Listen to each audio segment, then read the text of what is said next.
பாட்டாளிகள் அனைவருக்கும் வணக்கம். இன்றைக்கு ஒடுக்கப்பட்ட மக்களின் சமூக நீதியை மீட்டெடுப்பதற்கான எங்களோட மிக நீண்ட சமூக நீதி பயணத்தில் நீங்களும் இணையணும்னு நினச்சிங்கன்னா தவறாமல் நம்ம சேனலை சப்ஸ்கிரைப் பண்ணிடுங்க. மேலும் நம்ம சேனலோட சோசியல் மீடியா பக்கங்களோட லிங்க்கை டிஸ்கிரிப்ஷன் பாக்ஸ்லையும் கமெண்ட் செக்ஷன்லையும் பின் பண்ணி வச்சுருக்கேன். ஸோ மறக்காமல் அதையும் ஃபாலோ பண்ணி ஆதரவு கொடுக்க வேண்டும் என்பதை ஒரு கோரிக்கையாக வச்சுக்கிறேன். அதாவது இன்றைக்கு சமூக வலைதளங்களில் மருத்துவர் ஐயா அவர்களையும் திரு அன்புமணி ராமதாஸ் அவர்களையும் கடுமையான வார்த்தைகளை பயன்படுத்தி ஒரு சில தப்புளி பயலுங்க மோசமான பதிவுகளை போட்டுட்டு வரானுங்க.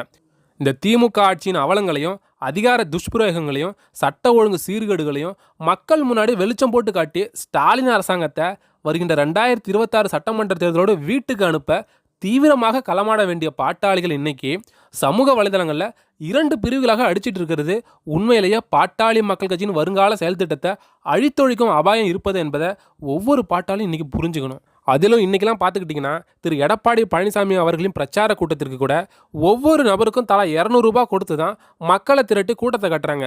ஆனால் இன்றைக்கி பாட்டாளி மக்கள் கட்சியின் தலைவராக இருக்கக்கூடிய திரு அன்புமணி ராமதாஸினுடைய உரிமை மீட்பு நடைபயணத்துக்கு ஆயிரக்கணக்கான பொதுமக்களும் பாட்டாளிகளும் எந்தவித எதிர்பார்ப்பும் இல்லாமல் கூட்டமாக கலந்துட்டு வராங்க. அதிலும் இன்னைக்கு திரு அன்புமணி ராமதாஸ் அவர்கள் கேட்கின்ற கேள்விகளுக்கெல்லாம் பதில் சொல்ல முடியாத ஸ்டாலின் அரசாங்கத்தினுடைய ஐடி உடன்பிறப்புகள் என்ன பண்ணுறானுங்கன்னு பார்த்தீங்கன்னா, மருத்துவர் ஐயாவினுடைய புகைப்படத்தை முகப்பு படமாக வச்சுக்கிட்டு திரு அன்புமணி ராமதாஸ் அவர்களுக்கு எதிராக சமூக வலைதளங்களில் பதிவு போட்டுட்டு இருக்கானுங்க.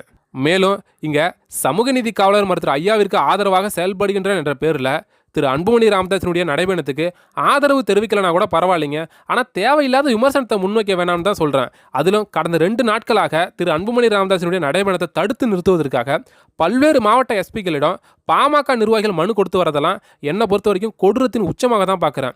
மேலும் திரு அன்புமணி ராமதாஸினுடைய நடைபயணத்துக்கு தடை கேட்டு மனு அளிப்பவர்களின் பிரதான குற்றச்சாட்டு என்னன்னு பார்த்தீங்கன்னா, அன்புமணி அவர்கள் தனித்து செயல்பட்டு கட்சியை கைப்பற்றி மருத்துவர் ஐயாவை சல்லாக அசாக்க திட்டமிடுறாருன்னு சொல்லி தான் ஐயாவை சூழ்ந்துள்ள சூழ்ச்சியாளர்கள் இன்னைக்கு ஒவ்வொரு மாவட்ட எஸ்பியிடமும் மனு கொடுத்துட்டு வராங்க.